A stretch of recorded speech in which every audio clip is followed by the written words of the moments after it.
Picture this. Rome. The year is 67 AD. The imperial palace at night, pressed in by darkness like a living thing. The palace burns with torchlight, not warmth, but glare.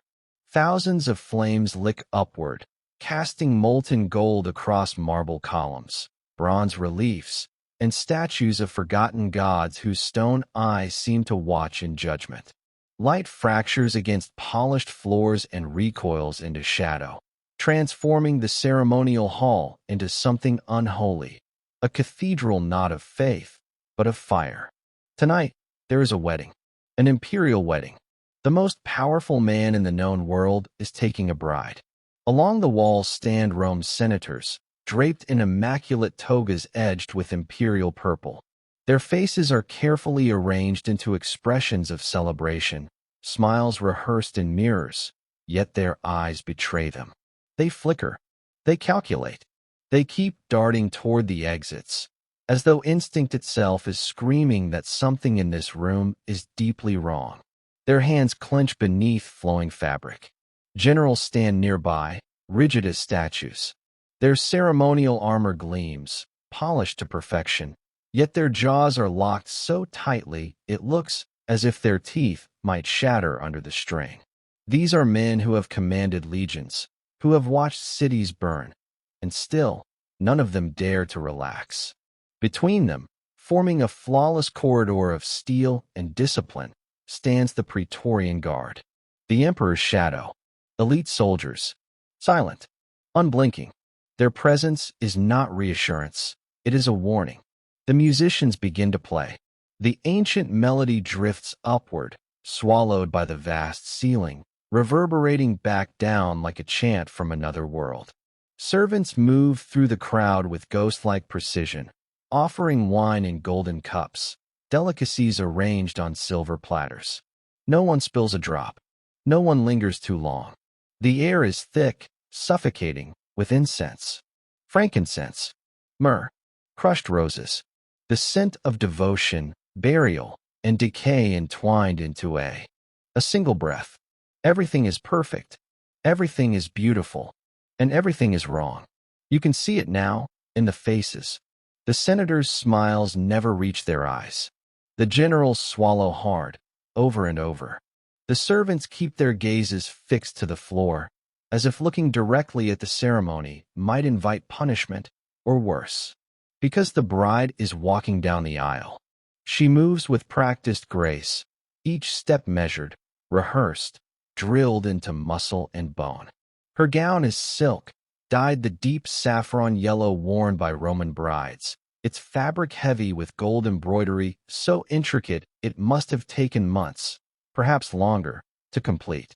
Torchlight dances across her jewels, emeralds brought from Egypt, sapphires from Persia, pearls dredged from the distant, mist-shrouded shores of Britannia. The wealth of an empire hangs from her body. Her hair is styled in the traditional 6 bridal braids, woven tightly and bound with ribbons and flowers. Not a single strand is out of place. Her face is painted with surgical precision, coal dark lines around the eyes to make them seem larger, softer, more feminine. Rouge warms the cheeks. Lips are stained red with crushed wine leaves, a careful imitation of life and vitality. She is exquisite, breathtaking, and every single person in that hall knows the truth. This bride is not a woman. She is a boy, a teenage boy, 19, perhaps 20 at most, standing inside a costume worth more than entire provinces. 3 years ago, he had another name, another body, another future. He was someone else entirely. Then the emperor chose him, chosen to be altered, chosen to be reshaped, chosen to be erased. His body was surgically transformed, mutilated, so that he might resemble the emperor's dead wife. Flesh cut, identity carved away, a living monument to grief twisted into obedience. At the altar waits Emperor Nero. He is draped in imperial purple, a laurel crown resting lightly upon his head. His face is illuminated by flame, eyes gleaming with something far more dangerous than cruelty. He is smiling, not the hollow smile of politics, not the mask of obligation, This is real. This is devotion. This is the smile of a man utterly convinced that tonight he is reunited with the love of his life, a woman who has been dead for 2 years. As the bride reaches the platform, Nero steps forward and takes her hand. His touch is gentle, reverent, almost worshipful. His hand is steady. Hers trembles just barely enough to be seen. He gazes into her eyes meticulously altered with paint and posture and fear, and sees what he demands to see. Pappia Sabina, returned. The priests begin to speak. Ancient vows echo through the hall, words spoken for centuries, now bent into something grotesque. Legal documents are produced. Seals are pressed. Witnesses step forward, their faces pale as parchment, to confirm what their eyes refuse to accept. Under Roman law, this union is real, official, eternal. The marriage of Emperor Nero to Lady Sabina. And through it all, the boy does not falter. He stands perfectly still, his expression serene, his posture flawless. Months, years of training hold him upright like invisible chains. He knows the cost of failure. One wrong movement, one flicker of resistance, one crack in the illusion could mean death. So he smiles. He nods. He speaks his vows in a voice carefully trained to sound almost like a woman's, soft, controlled, unreal. Everyone watches, and no one breathes, because deep down, they all understand. This is not a wedding. It is something far darker. This is what happens when absolute power collides with absolute madness. When grief is given armies, gold, and gods to command. When reality itself is forced to bend beneath the will of one broken man. This is not the union of two people. It is the marriage of a god to a ghost.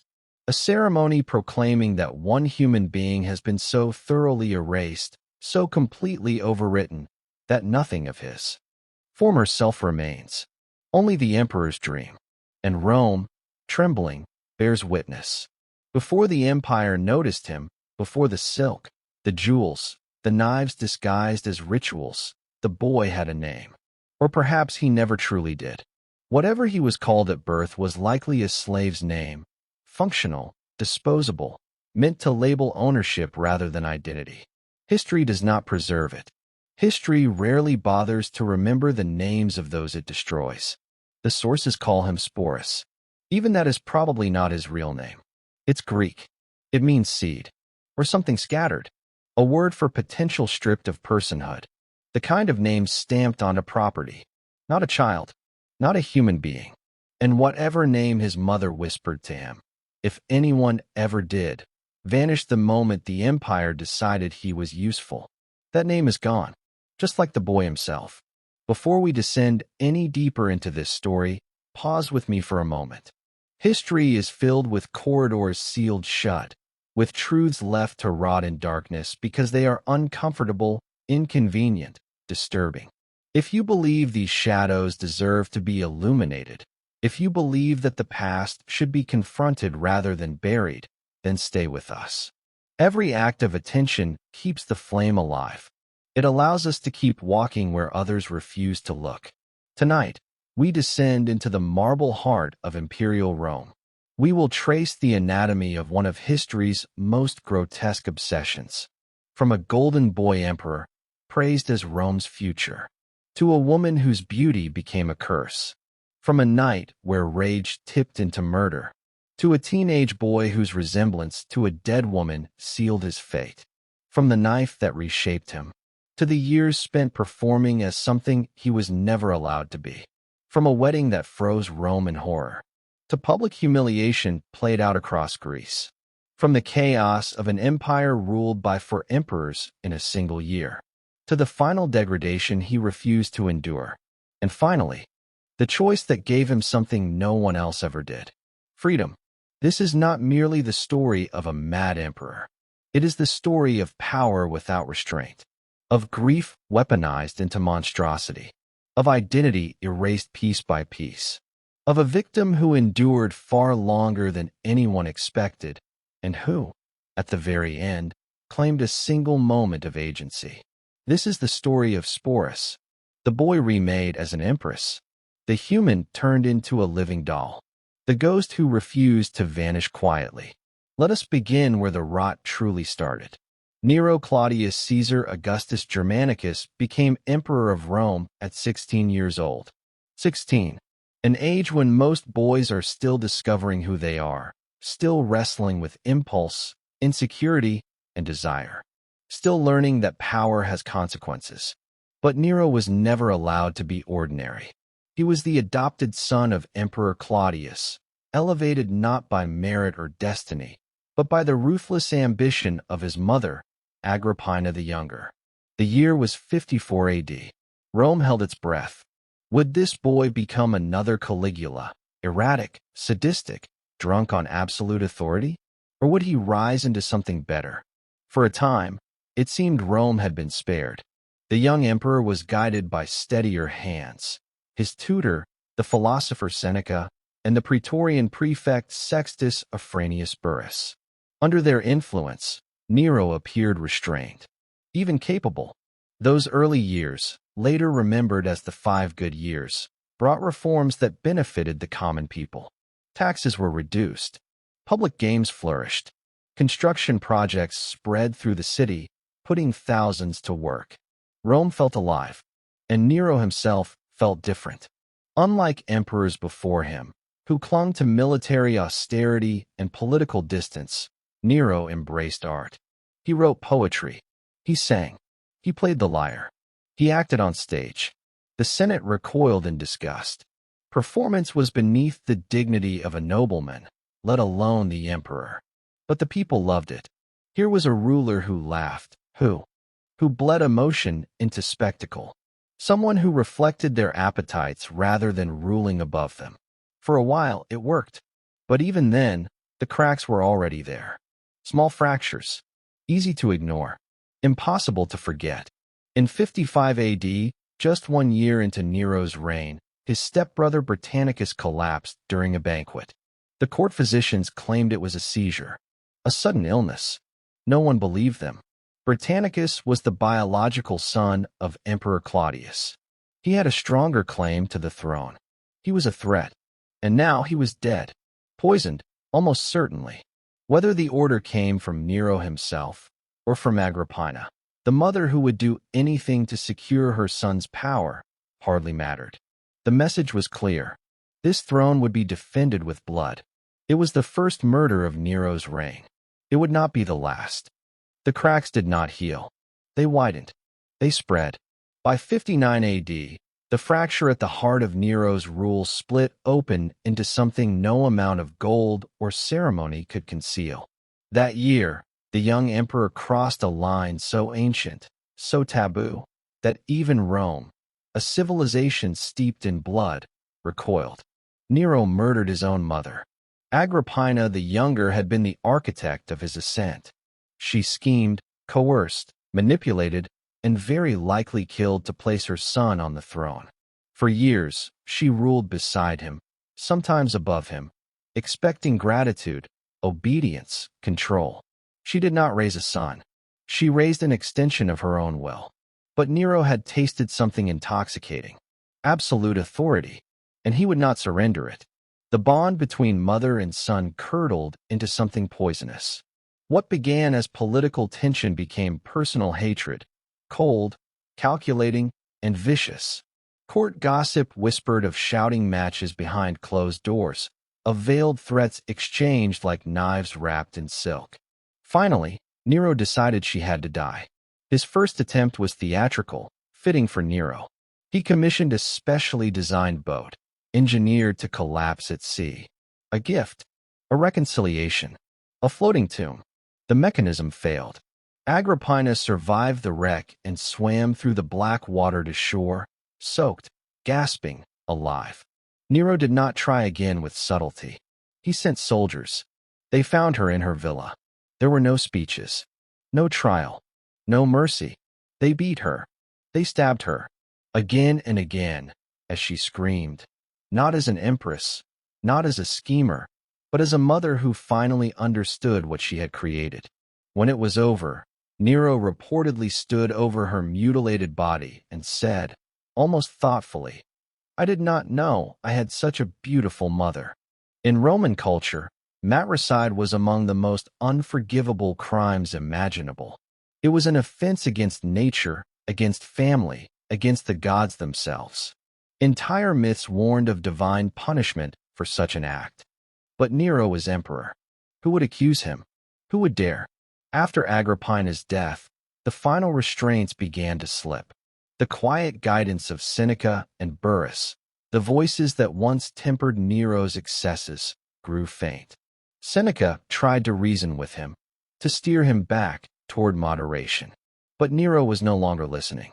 He had found new voices, voices that told him he was divine, voices that praised his impulses instead of restraining them, voices that whispered he was not merely ruling Rome, but transcending it. His performances intensified. Attendance was no longer optional. Senators and nobles were required to sit through hours-long recitals, forbidden to leave, forbidden even to look bored. Men faked illnesses. Some staged mock funerals for themselves just to escape the ordeal. By 65 AD, resentment hardened into conspiracy. The Pisonian plot, a sprawling plan to assassinate Nero and replace him with the senator Gaius Calpurnius Piso, was uncovered. Nero seized the opportunity. The purge was ruthless. Seneca, his old tutor, was ordered to kill himself. The poet Lucan followed. Dozens of senators and knights were executed or driven into exile. Trust evaporated. Paranoia took its place. The golden boy emperor was tarnished beyond repair. And then he met her. They said she was the most beautiful woman in Rome. For once, the rumors were not exaggerating. Poppaea Sabina was not merely beautiful. She was dangerous, magnetic, intelligent, ambitious, calculating. Born into distinction, twice married already, her reputation was scandalous even by Roman standards. She knew exactly what she possessed: beauty, charm, and a mind sharp enough to carve paths through power. When Nero first saw her, something inside him fractured. This was not a passing desire, not a discreet affair, not the routine indulgence of a powerful man. This was obsession.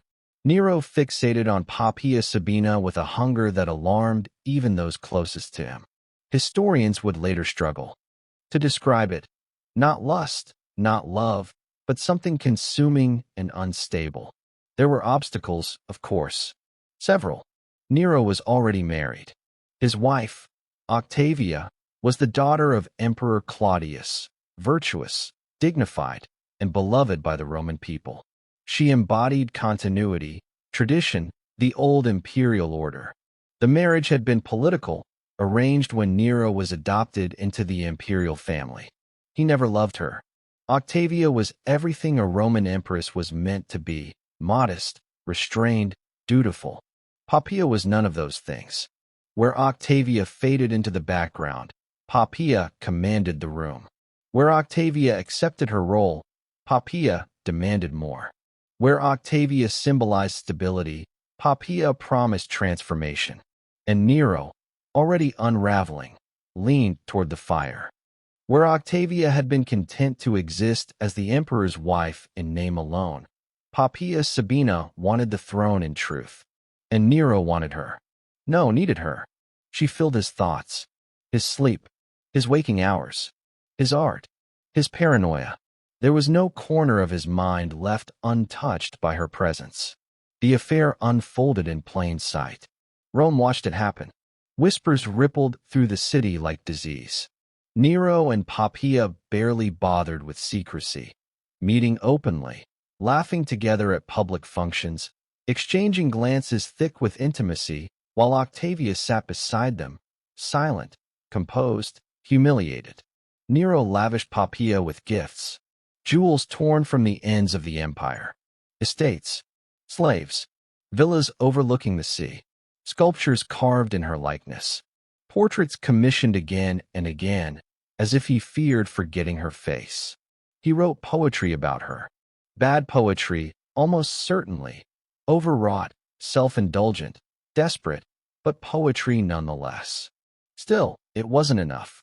Poppaea wanted more. She wanted to be empress. And Nero, swollen with obsession and convinced that gods themselves sanctioned his desires, made it happen.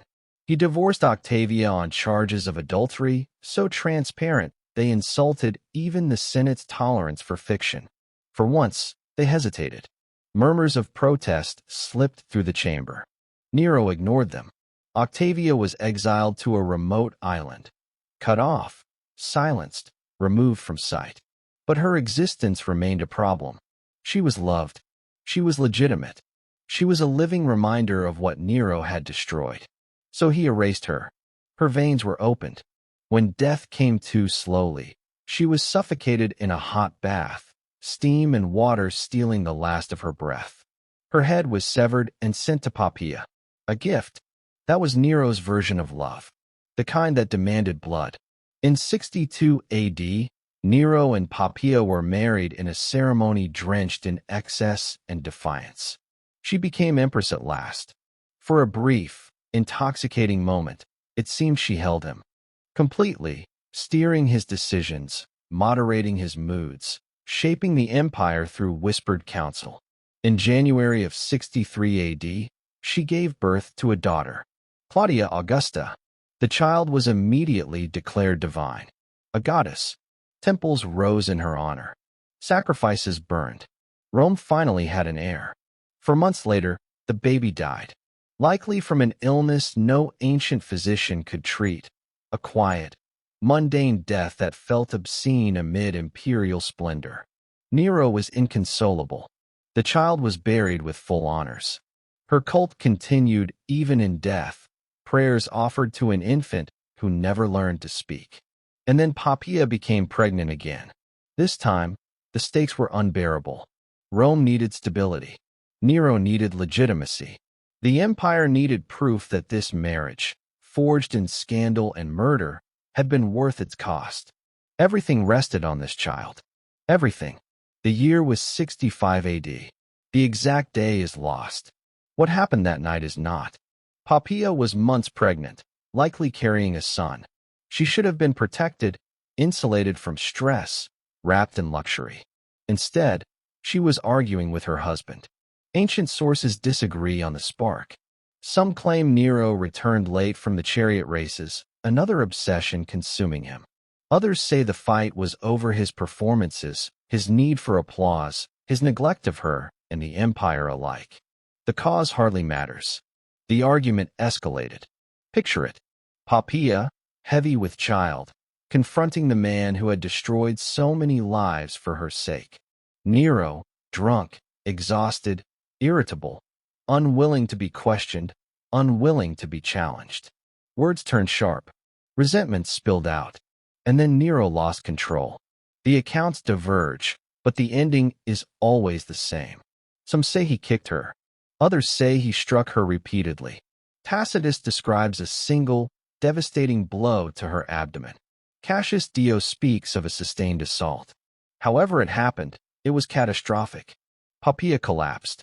Blood, screams, pain, echoing through the palace corridors. Servants rushed in. Physicians were dragged from their beds. The finest medical minds in Rome racing beneath torchlight, summoned by terror itself. Nero threw himself onto her body, alternating between sobbing apologies and frantic commands, as if authority alone could reverse death. He promised the doctors fortunes beyond imagination. He threatened them with torture if they failed. But there was nothing to be done. Internal injuries, massive trauma. In a world without surgery, without understanding, without mercy, there was no hope. Poppaea Sabina died within hours. The child died with her. Something inside Nero broke. He refused to leave her body. Hours passed, then days. He spoke to her corpse, begged her to wake, to forgive him, to breathe. Advisors pleaded with him to allow her burial. Roman custom demanded swift rites. Nero refused. Reality itself seemed negotiable to him. And as the body cooled, the empire watched its emperor unravel. Nero would not let her go, not even in death. He ordered Poppaea's body preserved, embalmed, kept. The court watched in silent dread as the emperor clung to her corpse, as if refusing to acknowledge that breath, warmth, and life itself had already fled. Eventually, his advisors convinced him that cremation was unavoidable, that Roman custom, divine law, and public order demanded it. But even then, Nero twisted the ritual. Poppaea was not burned on a simple pyre like an ordinary Roman. Instead, her body was stuffed with spices, soaked in oils, embalmed in the manner of Eastern monarchs. A queen prepared for eternity rather than release. She was laid to rest inside the mausoleum of Augustus, among emperors and gods. The funeral was obscene in its excess. Ancient writers claim Nero burned more incense and spices that day than Arabia produced in an entire year. Clouds of perfumed smoke choked the city. Grief became spectacle. Waste became devotion. It changed nothing. She did not return. Nero collapsed inward. His depression was so deep it frightened even the most hardened courtiers. Men who had watched executions, betrayals, purges, and smiled through all of it. At night, Nero wandered the palace corridors, calling Poppaea's name into the darkness. He sat for hours before her portraits, unmoving. He issued an order. No one was to refer to her in the past tense. She was to be spoken of as if she still lived. The guilt was devouring him. He had murdered the one person he claimed to love above all others. And unlike Agrippina, unlike Britannicus, unlike Octavia, Poppaea's death brought him nothing. No political advantage, no security, no stability, only ruin. His advisors whispered nervously as the emperor began to unravel completely. Nero spoke of visions, of Poppaea's ghost walking the palace halls. At times, he claimed the gods were punishing him. At others, he insisted they had taken her to Olympus, that she now lived as a goddess beyond his reach. He searched for her everywhere, every hallway, every colonnade, every shadow between marble columns. He stared into crowds, scanning faces, hoping, praying, to see her eyes looking back at him, to catch a glimpse of her walking toward him as she once had, alive and smiling. And then, about 3 months after her death, he found her, or something close enough to destroy another life. A young freedman, perhaps 15 years old, was walking through the palace on an ordinary errand, delivering a message, carrying an object, something mundane, the kind of task performed every day by imperial household staff. He passed the doorway to Nero's private chambers. The emperor looked up and froze, because the boy had Poppaea's face. Not perfectly, not exactly. He was younger, male. His features were his own, but the eyes, their shape, their color, the delicate structure of his face, the way torchlight traced his profile. For a mind drowning in grief, it was enough. More than enough. A sign, a message from the gods. Poppaea returned. Nero's voice, raw from months of rage and mourning, cut through the corridor. You. Stop. Turn around. Come here. The boy obeyed instantly. When the emperor speaks, there is no choice. He approached. He bowed. He waited, heart pounding, for instructions. Nero stared at him for a long time, eyes crawling over every detail, measuring, comparing, remembering. What is your name? Nero asked at last. The boy answered. Something Greek. Something utilitarian. A slave's name. A word that meant little. You will come with me, Nero said. Not a request. A command. The boy followed him through the palace, confused, terrified, silent. Guards escorted them to Nero's private chambers. Then, with a gesture, the emperor dismissed everyone else. The doors closed. They were alone. You look like her, Nero said quietly. His voice was distant, unanchored. Do you know that? You have her eyes. Her face. The boy didn't know who she was. He was a freedman, not privy to imperial tragedy. He likely stammered something respectful, unsure how to answer. Nero began to circle him slowly, studying him from every angle. It's perfect, the emperor murmured. A gift. The gods have sent you to replace what I lost. The boy didn't understand. Not yet. I'm going to make you into her, Nero continued, almost tenderly. Into my Papilla. We'll fix everything that's wrong. We'll make you beautiful. Perfect. Exactly like her. The words hung in the air. Make you into her. The boy's mind scrambled for meaning. Then Nero added, almost casually, as if discussing a renovation or a statue. You'll need surgery, of course. He wasn't speaking to the boy anymore. He was speaking to himself. To make you more feminine, Nero continued softly, almost kindly. More like her. And there will be training. So much training. How to walk as she walked. How to speak as she spoke. How to move your hands. Your eyes. Your body. The boy's blood ran cold as understanding finally clawed its way into his mind. This was not metaphor. This was not fantasy. This was a sentence. You're going to be my wife, Nero said. And for the first time in months, he smiled. My empress. My Papilla. Return to me. Isn't it wonderful? The boy tried to speak. He tried to object, to beg, to explain, to say that he was a person, that he had a life, that he was not her. Words rushed to his throat in a panicked flood. Nero silenced him with a single gesture. The physicians will be summoned tomorrow, the emperor said calmly. They'll explain the procedure. It won't take long. A few hours, probably. And after you recover, we'll begin the real work. Guards appeared as if summoned by the words themselves. The boy was escorted, taken, to a private suite deep within the palace. The doors locked behind him. Armed men stationed themselves outside. That night, alone in rooms drenched in luxury that felt more like a tomb than a refuge, the boy understood his fate. He was going to be erased, remade, transformed into a dead woman to soothe an emperor's grief-soaked madness.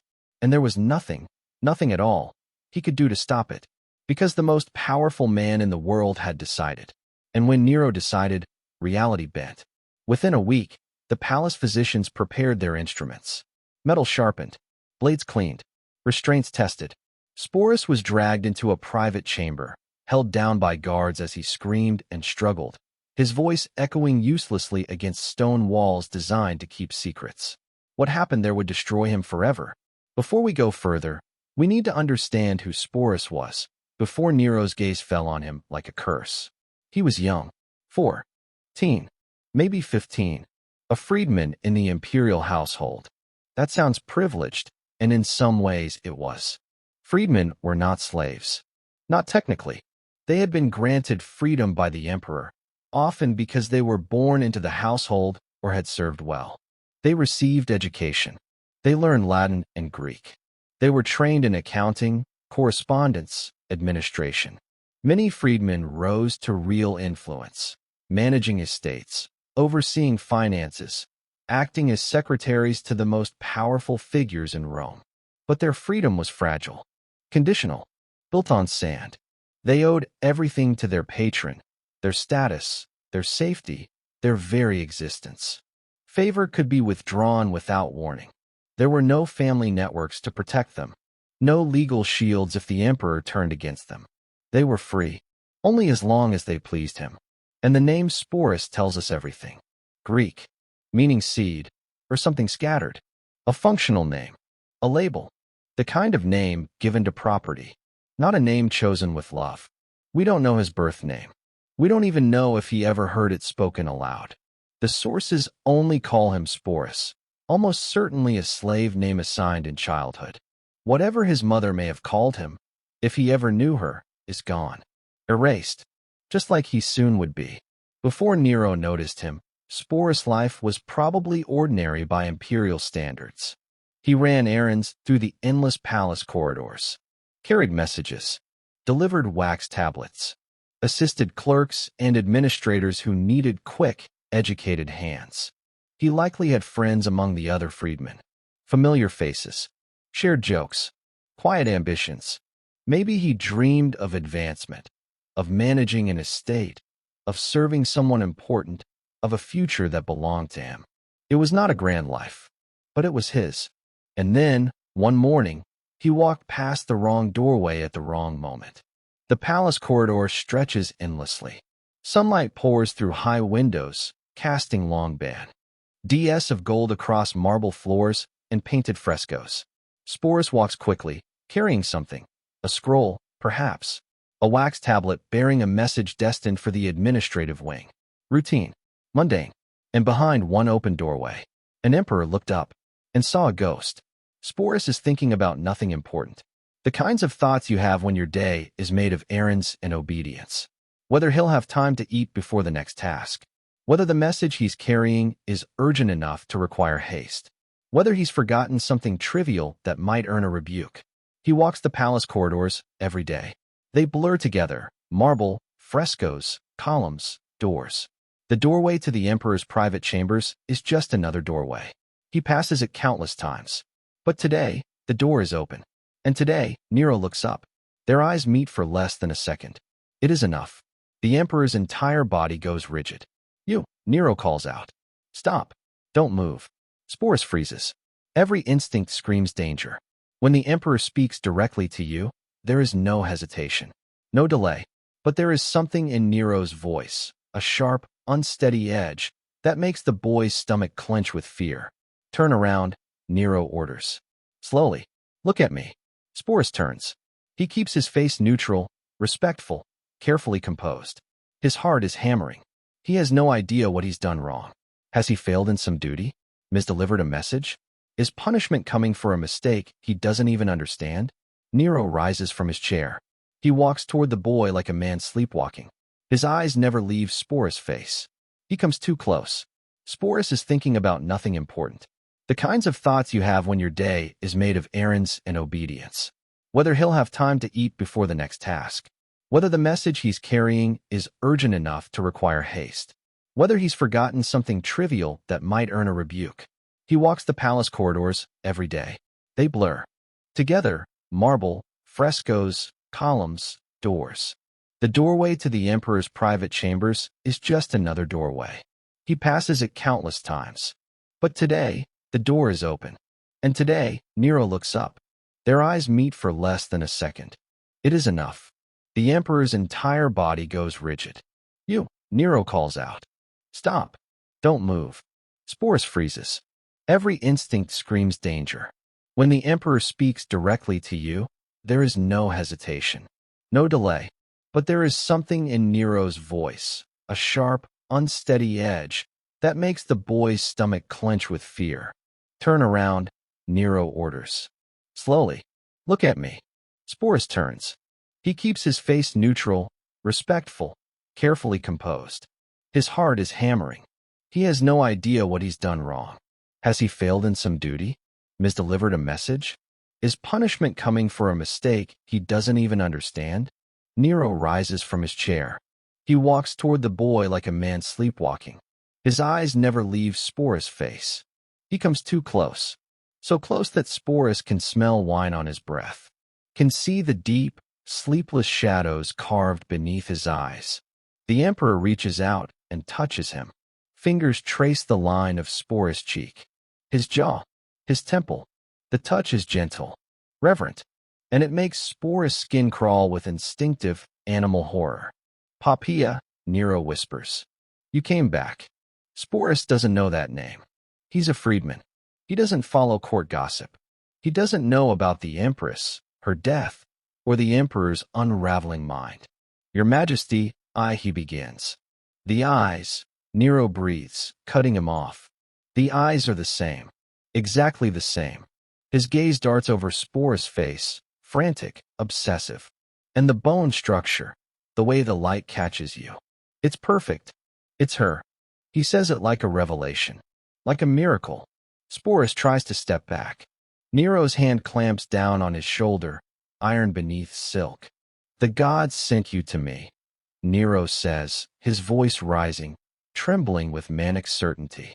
"Don't. You understand? I prayed. I begged. And they answered." His grip tightens. "They sent me a vessel." Sporus' breath comes fast now. "Your Majesty, I think there's been a misunderstanding." Nero is already circling him, examining him from every angle, eyes alight with terrible excitement. "We'll need the best physicians," he mutters. "The best teachers. Clothes. Jewelry. Everything must be perfect. exactly as it was. Guards appear in the doorway. Nero snaps his fingers. Take him to the East Wing, he commands. Private quarters. No visitors. He is not to leave. Hand sees Sporus' arms. He struggles now. Panic overriding training. Fear breaking through obedience. Wait. Please, I don't understand. You will, Nero says. And he smiles. A real smile. You'll understand everything. We're going to make you beautiful. We're going to make you perfect. We're going to make you into my empress. The guards drag Sporus away. He's babbling now, trying to explain that he's just a freedman, that there's been a mistake, that he's nobody, nothing, not who the emperor thinks he is. His words echo off marble walls, then disappear. Back in his chambers, Nero is already calling for scribes, making lists, summoning physicians, planning every detail of the transformation to come. He believes he has been given a gift, a second chance. Poppaea returned. All that remains is to fix the imperfections, to make the vessel match the memory. It never occurs to him, not even for a moment, that the vessel is a human being, a boy, with his own life, his own identity, his own fragile hopes. That boy is about to be erased. The quarters they take Sporus to are beautiful. Of course they are. This is the imperial palace. Even its prisons were silk. The rooms are magnificent. Of course they are. A bedroom dominated by a massive bed draped in silk the color of dried roses. A sitting room furnished with couches and tables inlaid with ivory and polished stone. Tall windows open onto the palace gardens, where fountains murmur and statues stand frozen in eternal calm. Servants appear silently with food, with wine, with anything he might ask for. But the doors are locked, and guards stand outside. Sporus spends that first night in shock. Not fear yet, shock. The mind's refusal to accept what the body already knows. He lies awake staring at the ceiling, replaying the moment over and over. The emperor's hand on his face. The name, a woman's name, whispered like a prayer. The word adjustments. What adjustments? He tries to assemble what little he knows. There was an empress. She died. Everyone knew that much. The emperor had gone mad with grief. And now Nero thinks Sporus looks like her. It's absurd. Insane. Sporus has seen his own reflection. He knows his face. Ordinary, unremarkable, the face of a freedman among thousands. Nothing about him should have drawn the attention of the most powerful man on earth. But truth doesn't matter. Only belief. And Nero believes he has found Poppaea reborn. The next morning, they come for him. Not guards. Physicians. 3 of them, middle-aged, composed, confident in the way men are when they are very good at what they do. With them is a court official carrying a scroll sealed with imperial authority. Please sit. One of the physicians says, his voice carefully neutral. Sporus sits. He has no choice. The official unrolls the scroll and begins to read. The words are bureaucratic, bloodless, the language of empire reduced to ink and command. But the meaning is unmistakable. By order of the emperor, Sporus is to undergo procedures to render his appearance more feminine. These procedures will be carried out by palace physicians using the finest techniques available. Upon recovery, Sporus will be trained in the comportment, speech, and mannerisms appropriate to a woman of the imperial court. He will be known henceforth as Sabina. He will fulfill the role of empress. The scroll is rolled closed. Do you understand? The official asks. Sporus understands perfectly. They are going to castrate him, mutilate him, erase him. I don't want this, he says, his voice barely audible. The physicians exchange glances. The oldest among them speaks gently. The emperor has decided. But I'm a person, Sporus says, and he hates the way his voice breaks. I'm not who he thinks I am. Please, can't you explain it to him? Tell him he's made a mistake. The old physician's expression softens, just a fraction. There is no mistake in the emperor's eyes, he says quietly, and we cannot refuse an imperial command. Sporus begs then. He doesn't care anymore that he's crying. Please don't do this. They are not cruel men. That almost makes it worse. They look at him with something like pity, but pity has never stopped an empire. The procedure will take place tomorrow morning, the official says. You will be given something for the pain. Recovery will take several weeks. You will be well cared for. And then they leave. Tomorrow morning, They will take part of his body, part of his identity, part of his self, and there is nothing he can do. He is a freedman with a slave name. He has no family to appeal to, no patron except the emperor himself, no law that will protect him. He is utterly powerless. That night, Sporus does not sleep. He paces his beautiful prison, footsteps echoing softly against marble. He thinks of escape, desperately, irrationally, but the guards are outside. The windows are too high, and even if he could flee the room, where would he go? Beyond the palace walls, he would be a runaway freedman, recaptured, punished. There is no path that leads away from this. The emperor has decided.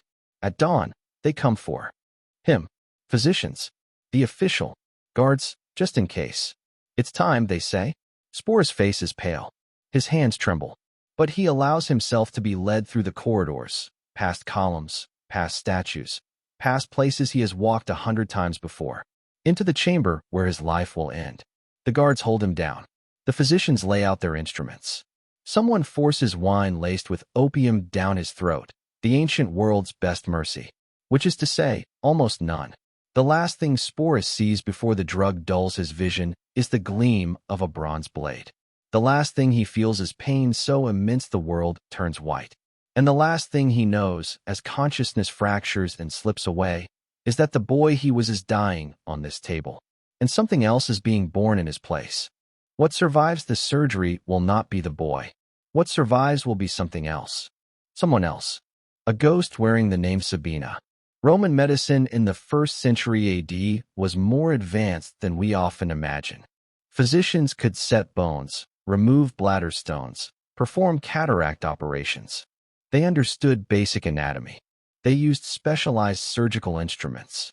They even knew that boiling tools reduced infection.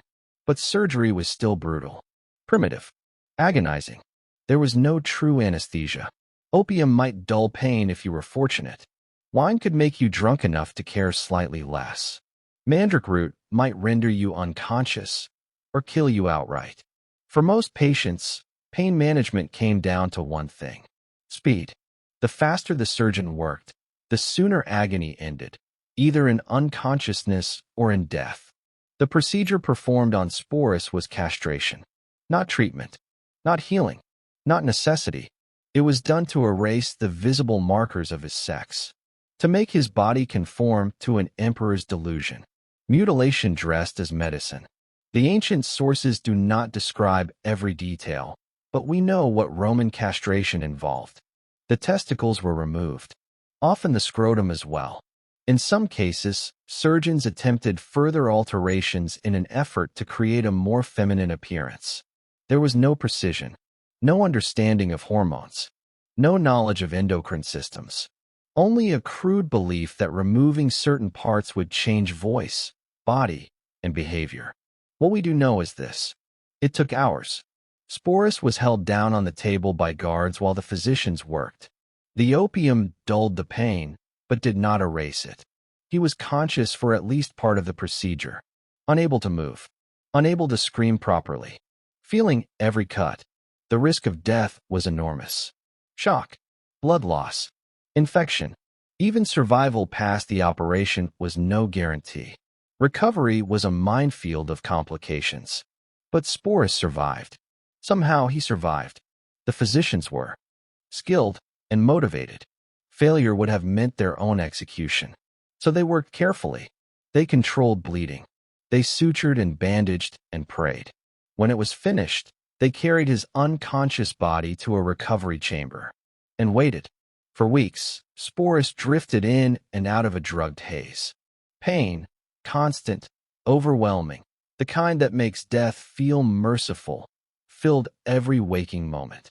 Servants tended him day and night, changed bandages, administered more opium, helped him with intimate functions he could no longer manage alone. On the 3rd day, he developed a fever. For 48 hours, his body burned. He shook. He raved. The physicians panicked, applying poultices, mixing herbal remedies, whispering prayers to Asclepius, the god of medicine. He nearly died. But he didn't. Slowly, painfully, his body began to heal. The wounds closed. The fever broke. He learned to sit again. then stand, then walk a few careful steps around the room. But the person who emerged from that recovery was not the one who entered it. Physically, Sporus was permanently altered. His voice, already high from youth, would never deepen. His body would change in ways the physicians only half understood. Strength diminished, features softened, but the deeper damage was invisible. Something essential had been taken, not just flesh, identity, autonomy, the certainty of being oneself. The boy named Sporus did not survive that table. What rose from it was something Rome would soon call an empress, a living echo, a human replacement for a dead woman. His body would never finish becoming what nature had intended. No beard, no deepened voice, no hardening of muscle or bone. Instead, Sporus was frozen in an unnatural in-between, not quite male, not quite female. Something suspended, something altered, something other. But the physical changes, horrific as they were not the worst part. The worst part lived in his mind. Sporus had been violated in the most fundamental way possible. His body had been taken from him, not borrowed, not persuaded, taken, cut, permanently altered to serve someone else's fantasy. Every time he looked down at himself, he was forced to remember what had been done, what had been stolen, what could never be returned. And it wasn't over. The surgery had only opened the door. Once the physicians declared him recovered enough, the real work began. The work of erasure. They started with the name. No longer Sporus, that old slave name, that Greek word meaning seed, scattered, disposable. Now he was Sabina, named for the dead empress, named for the woman whose ghost he was meant to wear. Every servant was instructed to use the new name exclusively, in speech, in writing, in thought, when they addressed him, when they referred to him, when they spoke about him behind closed doors. He was Sabina now. He had always been Sabina. The name Sporus was not to be spoken. It seems small, just a name. But names are how we exist in the world. They are how we recognize ourselves. To take a name is to begin dismantling a person from the inside out. And they did not stop there. The wardrobe came next. Servants arrived carrying armfuls of clothing, silk gowns, delicate tunics, stolas draped in the Roman style. These were not new garments.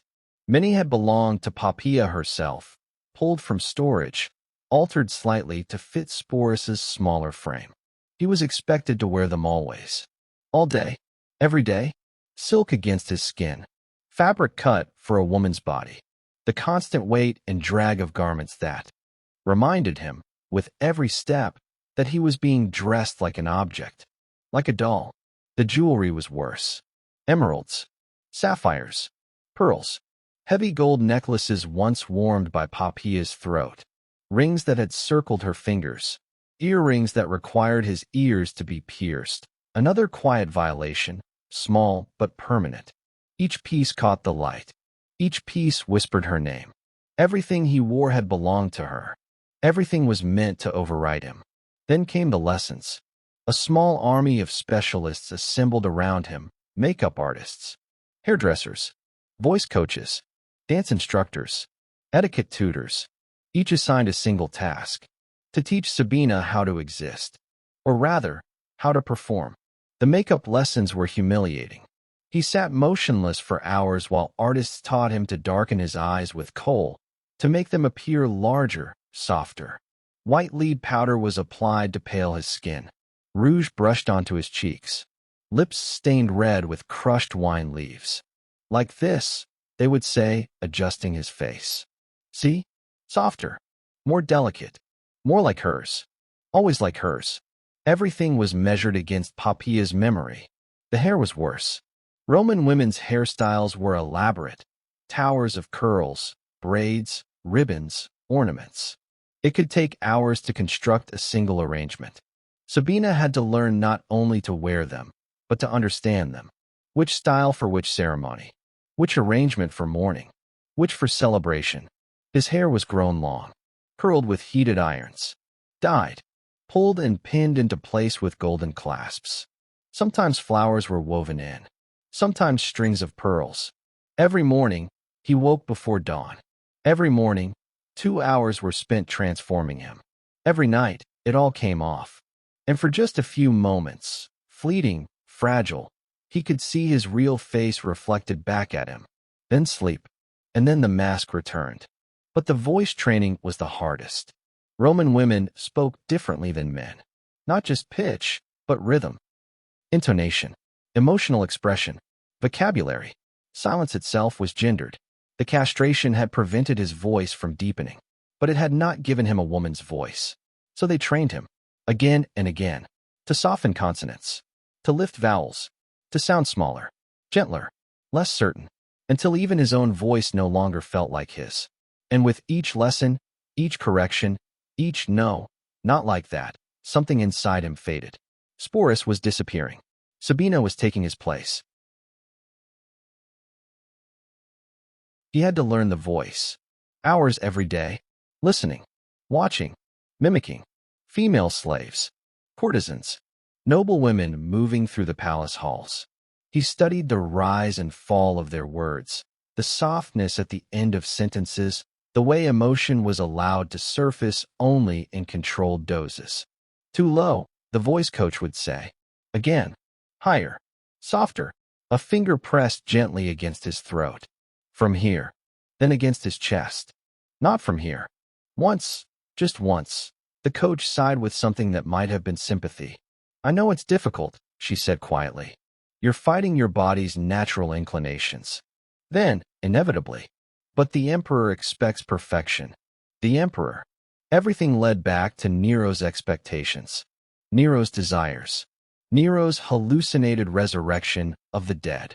The voice training cut deeper than the others because your voice is you. It comes from inside. To change it, truly change it, is to hollow yourself out. To learn to sound like someone else is to practice erasing yourself from the inside, breath by breath. And then there was deportment. How to walk, how to sit, how to stand, how to hold his hands. Smaller steps, the instructor would say. Glide, don't stride. Elbows closer to the body. When you sit, cross your ankles, not your legs. Lower your chin slightly. Softer.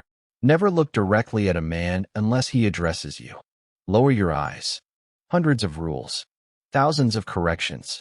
Every movement Sporus had ever made was wrong. Masculine.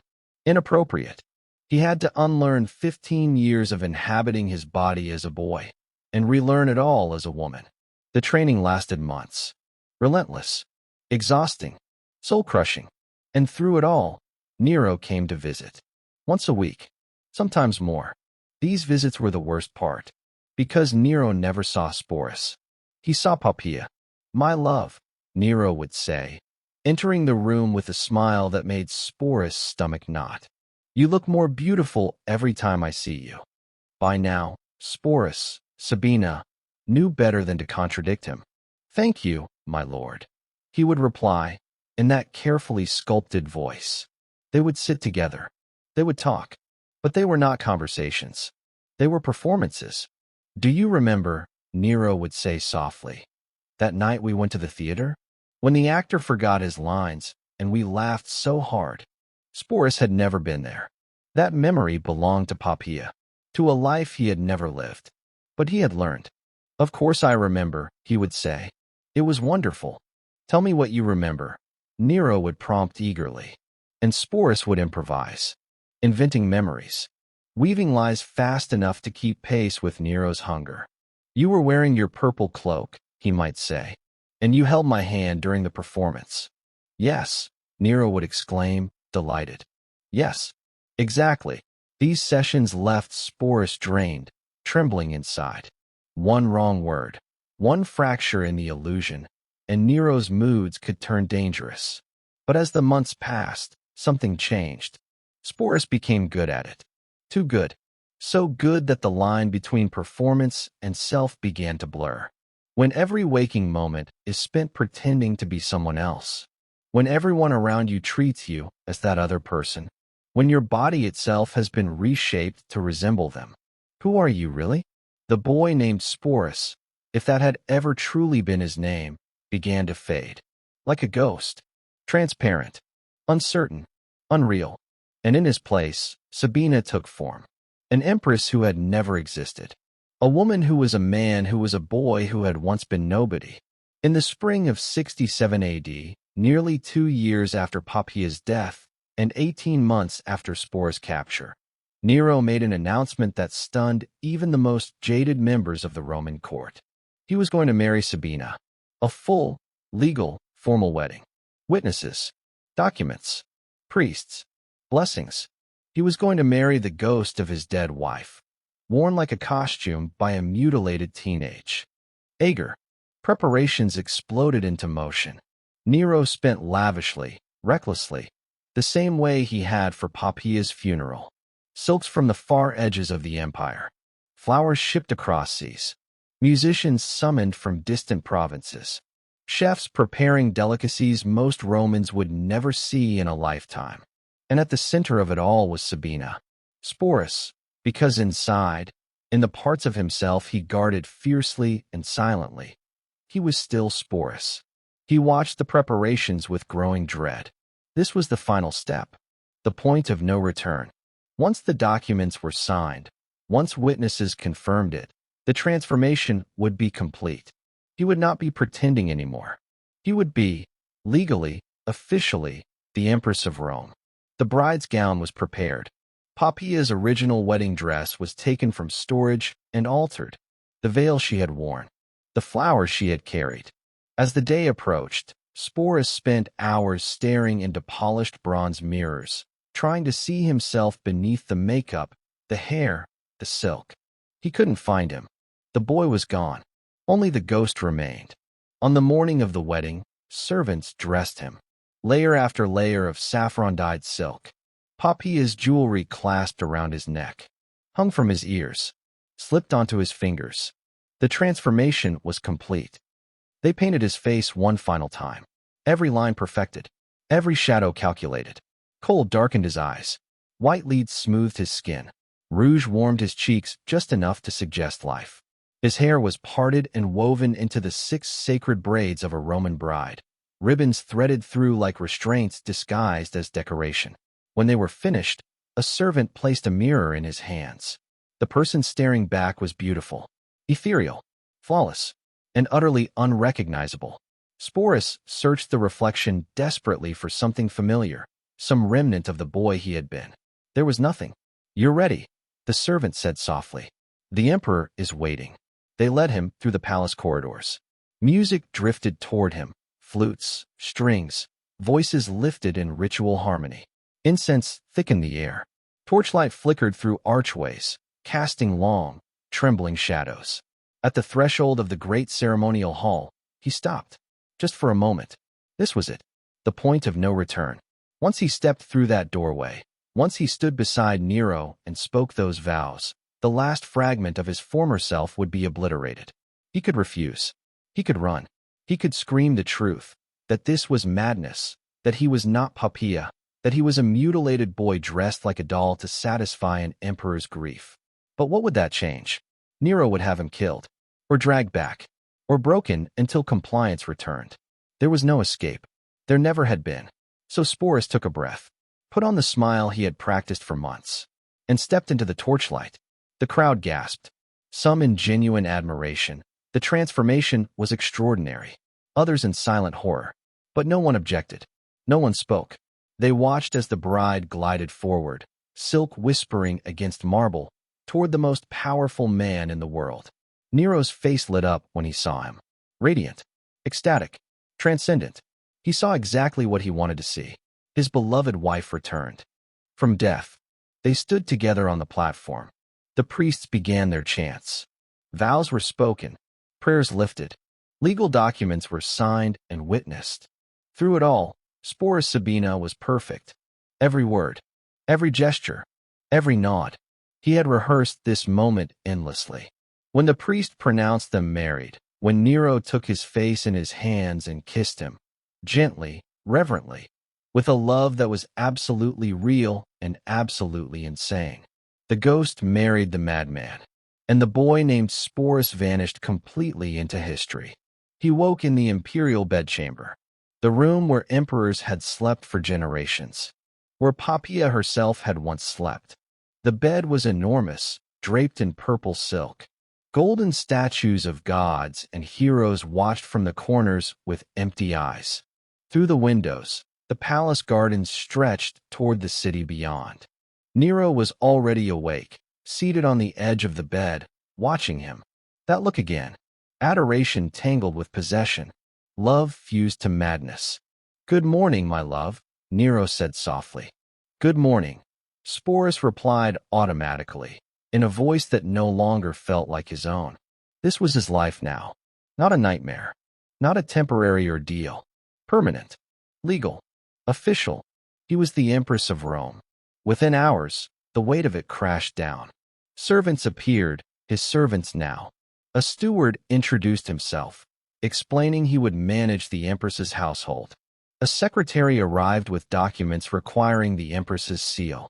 Guards stationed themselves outside the chamber. "For your protection," they said. Sporus understood the truth. They were there to make sure he didn't run. An entire imperial machine whirred to life, all of it devoted to maintaining the fiction that Poppaea Sabina had returned from the dead and remarried Nero. "You'll need to make appearances," the steward explained carefully. "State dinners. Public ceremonies. The emperor wishes you to be seen at his side as much as possible." Of course he did. That was the point. To prove to Rome, and to himself, that the impossible had been achieved. That Poppaea lived again. That first public appearance came that very evening. A state dinner. Senators. Generals. Foreign dignitaries. The gown was green silk, embroidered with gold so fine it caught the light like veins of fire. For 2 hours, servants worked on him. Hair, makeup, jewelry, transforming flesh into spectacle. By the time they finished, he looked unreal, like a statue that had learned to breathe. "Perfect," Nero said, his eyes shining. "Absolutely perfect. Just like I remember." Nero's hand rested possessively on Sporus' lower back as they entered the dining hall. The guests rose. They bowed. Their faces were flawless masks of congratulation, but Sporus could see beneath them confusion, revulsion, fascination, fear. They knew. Of course they knew. Rome whispered about nothing else. But they played along. Because to question the emperor's fantasy was to invite death. Dinner lasted 7 hours. Course after course of rare meats, imported fruits, sauces spiced with flavors from the ends of the empire. Wine flowed endlessly. Musicians played softly, relentlessly, like a lullaby meant to keep dissent asleep. Sporus sat at Nero's right hand. Men approached to pay their respects. "Empress Sabina, you look radiant. It is such an honor. How wonderful to have you back with us." Back. As if he had lived this life before. As if he had died and returned. As if the mutilated boy beneath the silk did not exist. Sporus smiled, nodded, spoke in the voice he had been trained to use. "You are too kind, Senator. It is wonderful to be here. The emperor has been most generous." Every word was a lie. Every smile was armor. Every second was performance. And beside him, Nero glowed, convinced he had conquered death itself through will alone. That night became the template for everything that followed. Days filled with appearances, ceremonies, spectacle, always at Nero's side, always perfect, always watched. The household assigned to Empress Sabina was vast, 50 servants, personal guards, secretaries, treasurers, physicians, hairdressers, food tasters. He occupied a suite of rooms, decorated precisely as Poppaea's had been. The same furniture, the same wall paintings, even the cushions arranged exactly as they had been. Walking into those rooms felt like stepping into a tomb that refused to acknowledge death. He had wealth, staggering wealth, drawn directly from the imperial treasury. On parchment, he was among the richest people in Rome. In reality, he could not spend a single coin without it being recorded and reported to Nero. The cage was golden. It was still a cage. His days followed a merciless rhythm. Wake at dawn. 2 hours of grooming and dressing. Breakfast with Nero, attentive, charming, compliant. Morning audiences, sitting beside the emperor as he ruled.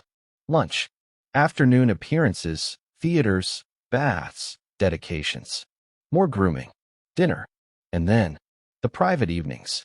Those were the worst. That was when Nero wanted intimacy, memory, validation. Do you remember Bai? Nero would ask softly. That little villa by the sea. We spent a whole week there. Just us. Sporus had never been to Bai, but he had heard the story so many times he could recite it like scripture. The sunsets were beautiful, he would say. We watched them from the terrace every night. Yes, Nero would exclaim. And the wine, that local vintage you loved. We should go back, Nero would say. Would you like that? Very much, my lord. Every conversation was a minefield. Sporus tracked which memories had been invented, which details Nero favored, which emotions were required. He had become expert at reading the emperor's moods. But each exchange hollowed him further. Sometimes, late at night, when Nero finally slept, Sporus lay awake and tried to remember himself. What had he liked? What had he wanted? What had his voice sounded like before it was reshaped? He couldn't remember. It had only been 2 years. But the boy he had been felt like someone long dead, a stranger whose face he could no longer recall. And then came the crowds. Insisted on displaying Nero. His empress everywhere. He wanted Rome to see, to believe, to bear witness. The first public appearance shattered whatever illusions Sporus still carried. The crowd's reaction was complicated. Some cheered, some stared in stunned silence. Some turned away, unable to reconcile what they were seeing. A beautiful empress, and a truth everyone understood, but no one dared to name.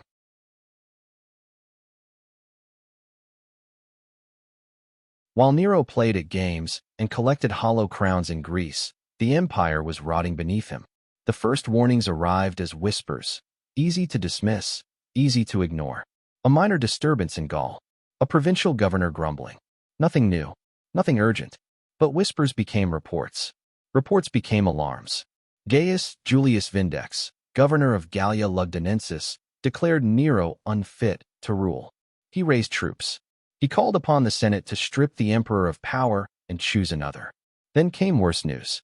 Servius Sulpicius Galba, governor of Hispania Tarraconensis, joined the rebellion. And Galba had legions, real soldiers, real steel. At first, Nero laughed it off. Rebellions could be crushed. They always had been. Rome would deal with it when he returned, after one more performance, one more victory. But the messages kept coming. The Praetorian Guard, the men sworn to protect the emperor's life, were wavering. Their commander, Nymphidius Sabinus, was quietly negotiating with Galba. Loyalty was shifting. Fear was spreading. The Senate, emboldened by Nero's absence and the growing military revolt, began to turn. The empire was unraveling.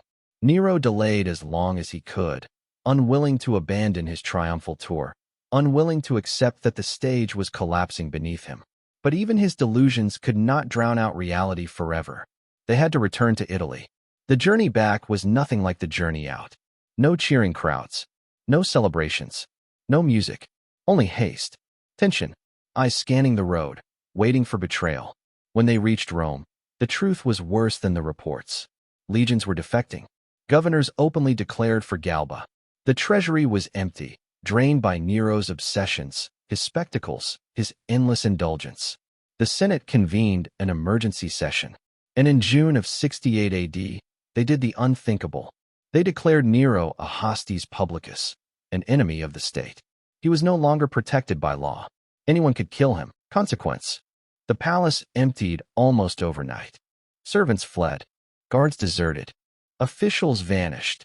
Men who had groveled days earlier now terrified of being associated with a fallen emperor.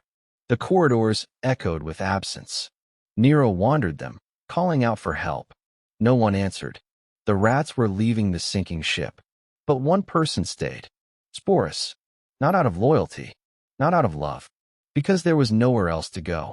No family, no home, no identity beyond being Nero's empress. His entire existence had been fused to the emperor's madness. When Nero finally accepted that Rome was no longer safe, he gathered a small group of freedmen and servants, the desperate, the loyal, the foolish. We'll go to Phaon's villa, Nero decided. Hide there. We'll think. They left in the dead of night. The Emperor of Rome fleeing his own capital like a criminal. And Sabina, Sporus, went with him. The ride was unreal. Nero, once surrounded by hundreds of attendants, rode with only a handful of people. No banners, no torches, just darkness and fear. They passed soldiers putting up notices. Nero read one. His face drained of color. The Senate's decree. Nero Claudius Caesar, enemy of Rome. To be arrested on sight. To be executed by beating. They're going to beat me to death, he whispered. Like a common criminal. They reached Phaon's villa at dawn. Modest, cramped, nothing like the palaces Nero had known. They barred the doors. And waited. For what? Nero didn't know. He spiraled, panic followed by wild plans. Egypt loves me, he said. The Parthians will welcome me. I'll speak to the people.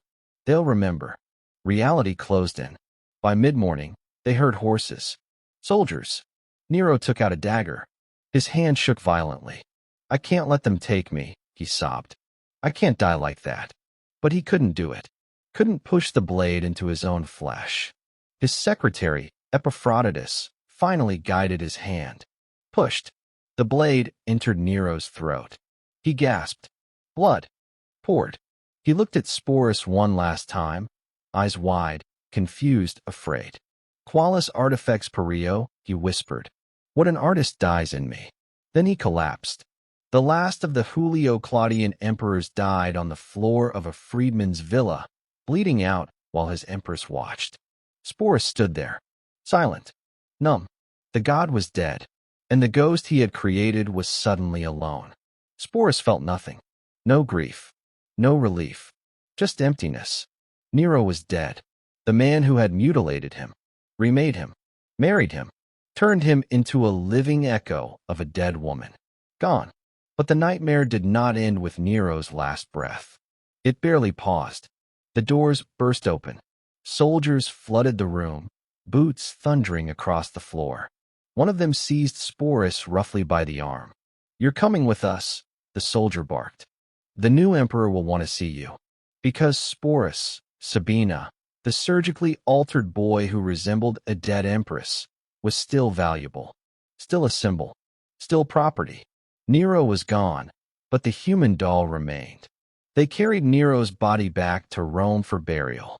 They took Sporus too, not as a mourner, not as a widow deserving dignity, but as an object to be secured.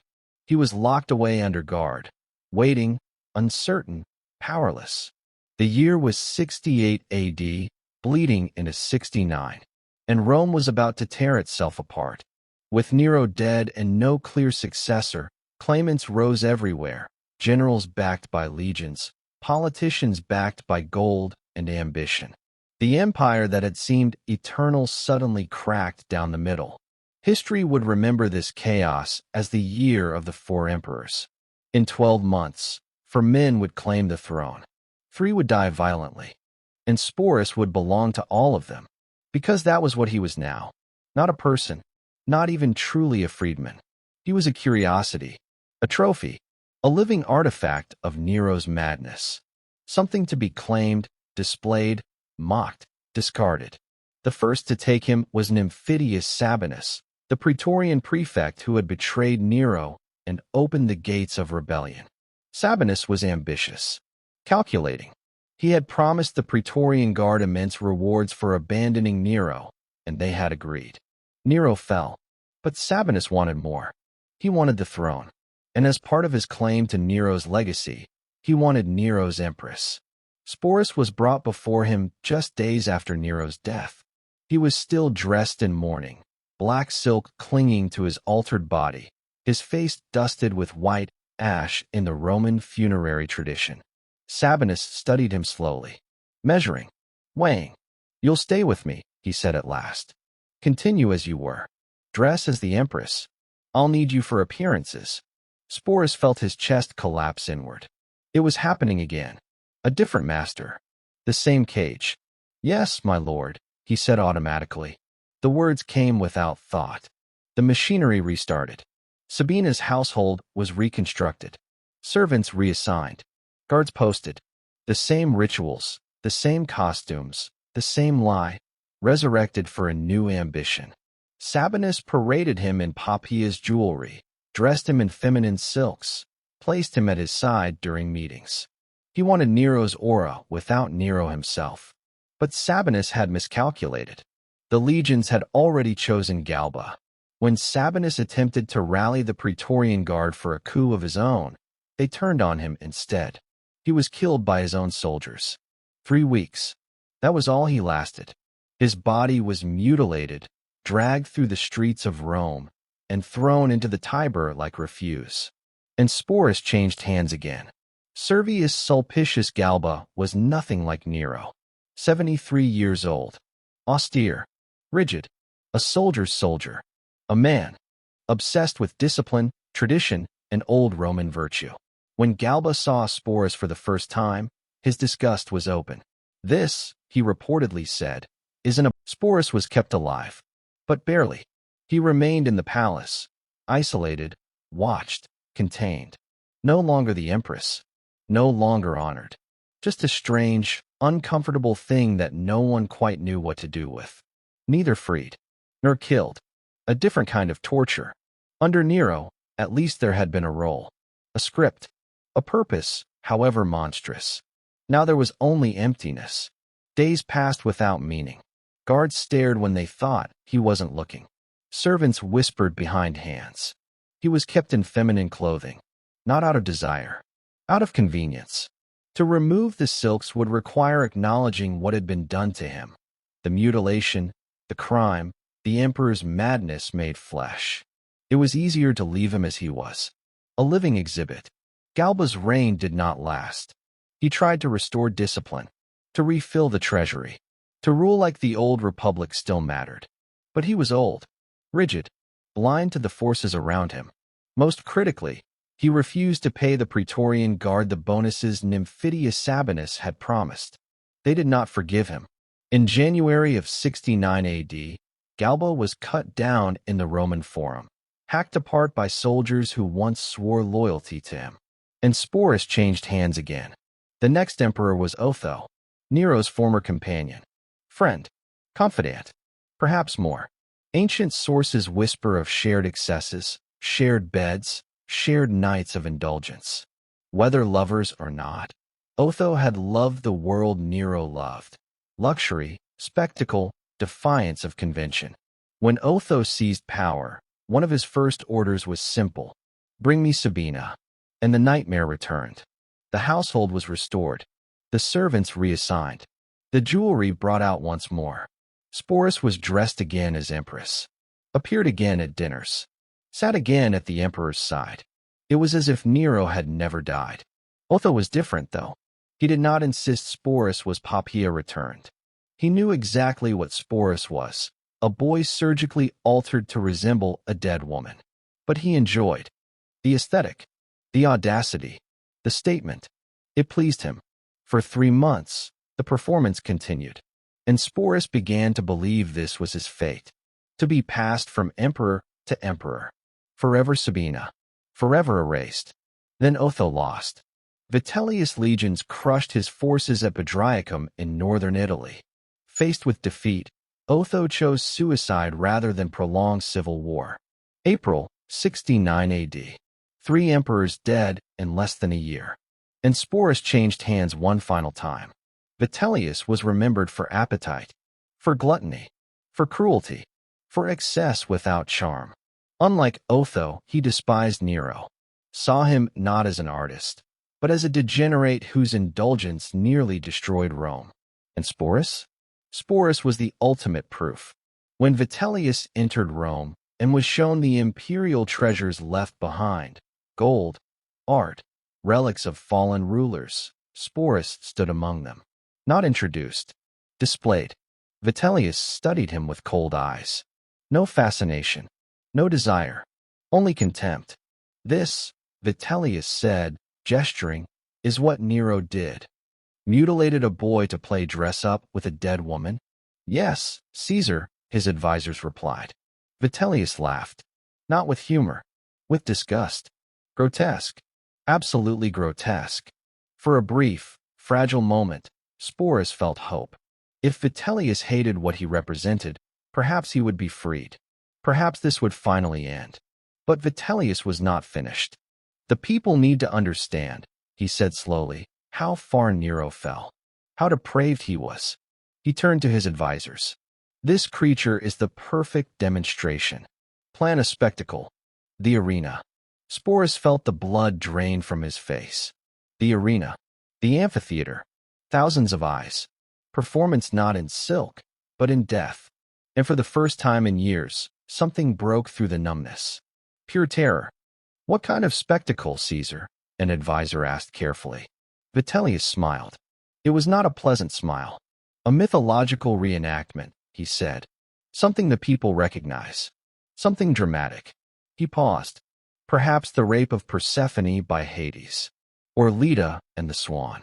His eyes flicked toward Sporus. Something that requires our little empress to play the maiden. The meaning was unmistakable. Sporus would be dressed as a woman and publicly violated as part of a theatrical performance. Thousands watching, cheering, laughing. His suffering transformed into mass entertainment. Not despite Nero's depravity. Because of it. Vitellius wanted to condemn Nero by repeating his cruelty one final time, using the same victim as proof. Prepare it for the arena, Vitellius ordered. Make it grand. Spare no expense. The people will love it. Sporus was taken back to holding. His mind reeled. This was it. The final degradation. For years, his violation had been private, hidden behind palace walls, silk curtains, polite lies. Now it would be public, spectacular, irrevocable. Thousands of eyes, thousands of mouths, thousands of people watching as his body, already broken, already stolen, was used one last time as a prop. Everything he had endured had led here. The surgery, the training, the wedding, the years of performance. All of it narrowing toward this moment. Not as a person, not even as a cautionary tale, but as a joke. The preparations began immediately. Costume sketches were shown to him. The myth was selected. A schedule handed down like a death sentence. Sporus said nothing. What was there to say? Begging had not saved him before. Obedience had only prolonged the suffering. But something inside him shifted. Not rage. Rage required energy. Hope. This was something colder. Clearer. A decision. He had survived by compliance. By disappearing. By becoming whatever was demanded. But this final public annihilation, he would not survive. And he would. Allow it. That night, Sporus asked for a private discussion with his guards. He said he needed to talk about logistics. His costume. His preparation. They agreed easily. Why not? He had been obedient for years. He was given a few hours alone in his quarters. The guards waited outside. Sporus stood in the center of the room. Still in silk. Still wearing Poppaea's jewelry. Still the empress he had been forced to become. He walked to the window and looked out over Rome. Somewhere beyond the rooftops stood the amphitheater. Tomorrow, thousands would gather there. To watch him be destroyed. He thought of the boy he had been. The freedman with a slave name. Running an errand. Thinking about food. Passing the wrong doorway at the wrong moment. That boy had died on a table 3 years ago. What remained was a ghost. A hollow thing wrapped in silk. But even ghosts could choose. Even ghosts could say no. He noticed the vial earlier. Medicine, perhaps. But medicine taken all at once could become something else. He did not hesitate. Did not write a farewell. Did not pray. He lifted the vial and drank. The poison worked quickly. The room blurred. His legs failed him. He collapsed to the floor. Silk pooled around his body like spilled water. Pain flared, sharp, immediate, then began to recede, distant and unimportant. This pain had purpose. This pain meant escape. He could hear the guards outside, still talking. They had no idea. By the time they checked on him, it would already be over. His last conscious thought was not of Nero, not of Poppaea, not of emperors or crowns or madness. It was something simpler, something truer. He would not be their spectacle. His last thought was of himself. Not Nero, not Poppaea, not emperors or crowns or gods. It was of the boy with the slave name, the boy who had been erased, the boy who, in this final moment, was taking himself back. The ghost was finally fading, not into another performance, not into another costume, but into the darkness where no emperor could reach him. They found his body at dawn. A servant came to prepare him for the day's spectacle, to dress him, paint his face, ready him for the arena. Instead, she found stillness. Cold. Silence. The guards panicked. Vitellius would be furious. The spectacle ruined. The carefully planned demonstration of Nero's depravity undone. But when Vitellius was told, he merely shrugged. Dispose of it, he said. Find something else for the afternoon's entertainment. No funeral. No rites. No acknowledgement that a human being had lived, or suffered, or died. Sporus' body was wrapped in plain cloth and buried outside Rome in an unmarked grave. The location was never recorded. The earth closed over him without ceremony. Even in death, his identity was erased. The jewelry was reclaimed and returned to the imperial treasury. Poppia's gowns were folded and locked away. The rooms were scrubbed clean and reassigned. Within days, it was as if Sporus had never existed. Servants were moved on. Guards reassigned. Rome, drowning in civil war and the chaos of changing emperors, forgot the boy who had once been Nero's ghost. History nearly forgot him too, if not for Suetonius, for Tacitus, for Cassius Dio. They recorded the story, not as a tragedy of a life destroyed, but as an example of Nero's unparalleled depravity. An anecdote, a horror story. Without them, Sporus would have vanished completely. And yet, even they failed him. They wrote the facts, the surgery, the wedding, the appearances, but they could not capture the daily humiliation, the psychological torture, the slow suffocation of identity, the years of being passed between emperors like an object. They could not convey what it felt like to wake every morning and not recognize your own face, to speak with a voice trained out of you, to answer to a name that belonged to a dead woman, to exist only as someone else's fantasy. To them, Sporus was a footnote in Nero's story. But this was never Nero's story. Nero does not need more words. His cruelty, his madness, his downfall have filled libraries. This is Sporus' story, the boy who may never have had a real name, the freedman who walked past the wrong doorway, the teenager mutilated to resurrect a ghost, the human being reduced to a costume, and in the end, the one who refused. His death was not defeat. It was refusal, the final act of agency in a life where he had been denied every choice. The human doll cutting his own strings.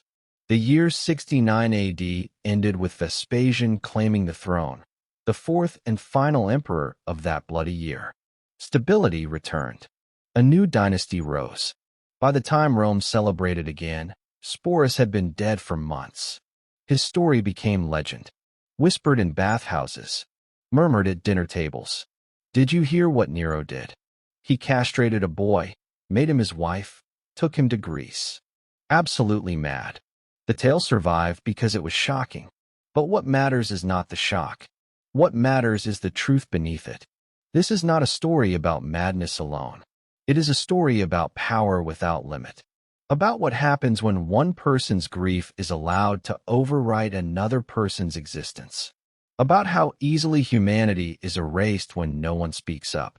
And about a boy, forgotten, nameless, scattered, who, at the very end, reclaimed the only thing he had left. The right to say no?